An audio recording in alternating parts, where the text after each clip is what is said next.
Hi guys, welcome to Surgery and Reproductive Health Corner with Dr. Ifunanya Lilian. If you are new here, I talk about issues concerning women and children. And today, I want to tell you something from my personal experience because today is exactly 2 weeks I stopped breastfeeding my son, and I want to share the experience with you because it's be able to help you if you are trying to stop breastfeeding. Okay?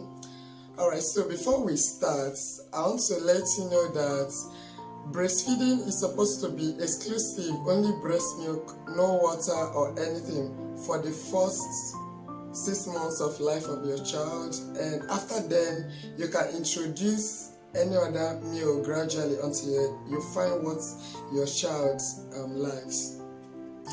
So you can breastfeed while supplementing the meal up to 2 years. I did 1 year and 5 months, and there are circumstances that surrounding it I couldn't continue anymore. Alright, so today I want to tell you about how I stopped breastfeeding my son, because a lot of women find it difficult to stop breastfeeding. Some will tell you that they pass through a lot of pains and they don't know what to do. They have to endure the pain for days until it weans off. So today I want to tell you what personally worked for me, so I believe it's going to work for you. Okay? Yeah.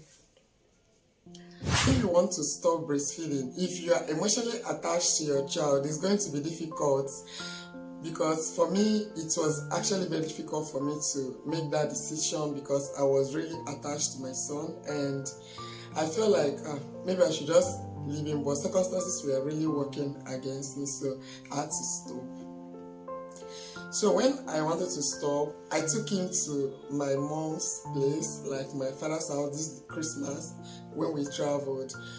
And so that could be the easiest detachment you could do if you actually feel so attached to your child and you cannot do it at home. If not, I know a lot of people that is doing it at home and they don't give anything about it. Like, they just tell the child, hey, look, we are not breastfeeding again, so just get it and that's it. But I didn't have that mind, so I had to take my son to my house during the Christmas period where I stayed in my husband's house.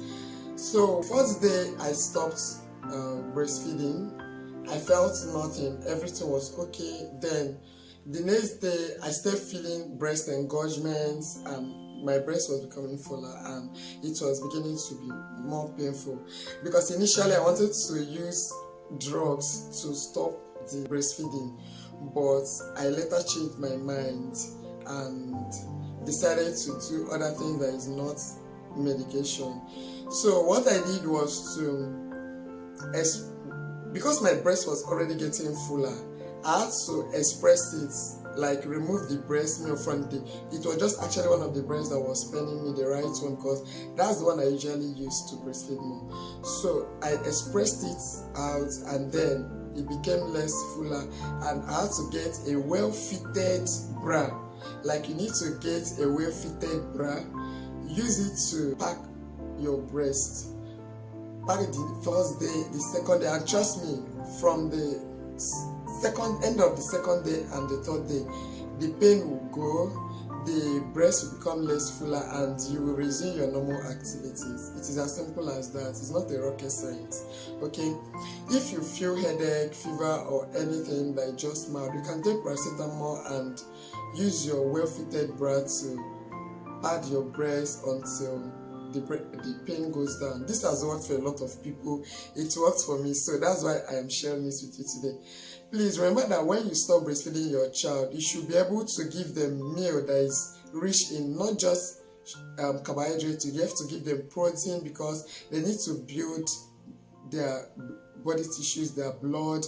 So you don't just have a very big baby that doesn't have enough nutrients in their system. Thank you very much and see you next time. Bye.